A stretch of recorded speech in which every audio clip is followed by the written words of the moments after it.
एक शाम प्राची टीवी पर सीरियल देख रही होती है। तभी उसकी सास वहां आती है। अरे सीरियल में तो ऐसे मग्न है जैसे आज रात का खाना पड़ोसी आकर बनाएंगे। मुझे पता ही नहीं था आपने अपने बेटे की शादी पड़ोस में भी की हुई है। हैं? मतलब? मतलब इस घर में सारा काम बहू ही करती है, आप तो सिर्फ खर्राटे मारती हैं।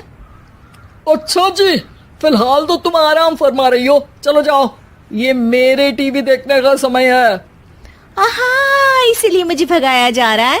सॉरी, अब तो बिल्कुल नहीं जाऊंगी। प्राची की इस बात पर दोनों सास बहू के बीच टीवी रिमोट के पीछे बच्चों जैसे छीना झपटी शुरू हो जाती है, जिसके बीच श्लोक भी काम से घर वापस आ जाता है। आज मेरी चूहे बिल्ली की जोड़ी किस बात पर झगड़ रही है? अरे तेरे बीवी मुझे टीवी ही नहीं देखने दे रही। अरे तुम्हारी मम्मी मुझे खाना बनाने के लिए फोर्स कर रही है।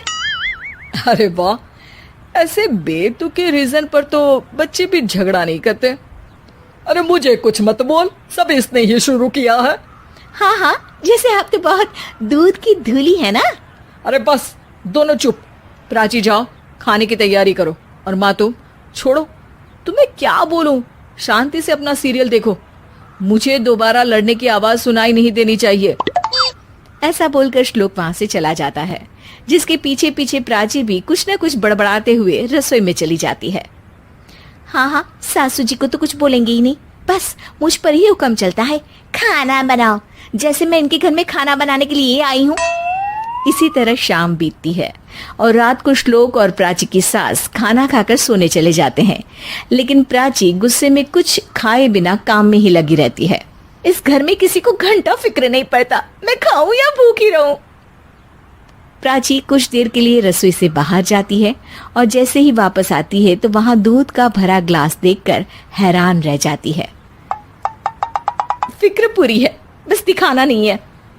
प्राची दूध पीकर सोने चली जाती है और अगली सुबह एक बार फिर सास बहू का कार्टून नेटवर्क स्टार्ट हो जाता है। ये तुमने ही किया है। अरे अजीब जबरदस्ती है, मैं बोल रही हूँ मैंने कुछ नहीं किया। दोनों ने मिलकर पूरे घर को पागल खाना बनाया हुआ है। यहाँ कोई नॉर्मल इंसान तो रह ही नहीं सकता, इसीलिए अब पड़ोसी क्या रिश्तेदार भी घर आने से कतराते हैं। और सुन बेटे, तू भी चंगा, तेरी माँ भी चंगी, तेरी बीवी भी चंगी, रिश्तेदार। हाँ जी, आपको नहीं पता क्या, गंगाधर ही शक्तिमान है, रिश्तेदार ही। हाँ हाँ, बस समझ गया। कभी जानवरों जैसे लड़ेंगी तो कभी जुगलबंदी करेंगी। भाई मैं आप दोनों के बीच में नहीं फंसना चाहता। सास बहू की इस मनमौजी जोड़ी से परेशान होकर श्लोक अपना सिर खुजलाता वहां से चला जाता है। चलो अब मैं भी कीर्तन में जा रही हूँ।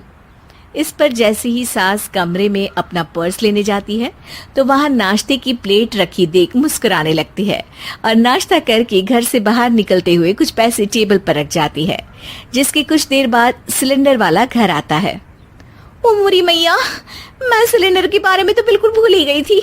घर खर्च के सारे पैसे भी मम्मी के पास है और श्लोक से बोला तो उल्टा 4 बात सुनाएंगे। प्राची ये सोच ही रही होती है कि अचानक उसका चेहरा चमक उठता है और वो घर में आकर इधर उधर देखने लगती है। तभी उसकी नजर टेबल पर रखे पैसों पर पड़ती है, जिन्हें वो सिलेंडर वाले को दे देती है। ये सब श्लोक देख लेता है। अच्छा बेटे, इतना बड़ा घोटाला, सबके सामने मैं तेरी दुश्मन और पीठ पीछे तेरी मेरी यारी। इस पर श्लोक एक प्लान बनाता है और शाम को सब एक साथ बैठे होने पर बोलने लगता है। माँ, तुम दोनों की बहुत लड़ाई होती है, इसलिए मैं सोच रहा हूँ कि प्राची को उसके घर छोड़ाऊं, इससे वो भी खुश रहेगी और तुम भी। अचानक श्लोक की ये बात सुनकर सास बहू शौक से उसकी तरफ देखती हैं। अरे ऐसे कैसे घर छोड़ाओगे, मुझे कहीं नहीं जाना। अरे तुमने बोला नहीं पर मैंने सुन लिया, तुम्हें मम्मी के साथ रहना अच्छा नहीं लगता, मुझे पता है। अरे वो अरे, जब बहू खुद कुछ काम बोले तो वो तुझे सुनता नहीं, और अब जो इसने बोला ही नहीं वो तू समझ गया। जब उसे नहीं जाना तो फिर जबरदस्ती क्यों कर रहा है? अच्छा, फिर आपको मौसी के घर छोड़ाता हूँ, बस अब आप दोनों एक घर में एक छत के नीचे नहीं रह सकती। मैं इस टॉम एंड जेरी की जोड़ी को और नहीं झेल सकता। है? ऐसे कैसे नहीं रह सकते? तुम्हें इतनी दिक्कत है तो तुम्हारा बोरिया बिस्तर पैक कर देती हूँ, लेकिन मम्मी जी कहीं नहीं जाएंगी। बिल्कुल यही सुनना था मुझे। अगर दोनों में इतना ही प्यार है फिर हर वक्त ये लड़ाई का नाटक क्यों करती हो?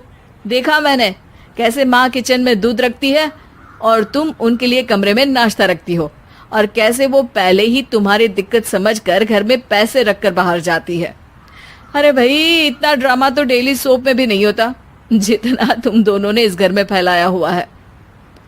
तू हमें टॉम एंड जेरी बोलता है ना, तो याद कर वो दोनों भी एक दूसरे को बाहर वालों की बुरी नजर से बचाने के लिए हमेशा सबके सामने लड़ते थे, लेकिन अकेले में दिक्कत के समय मदद भी तो करते थे।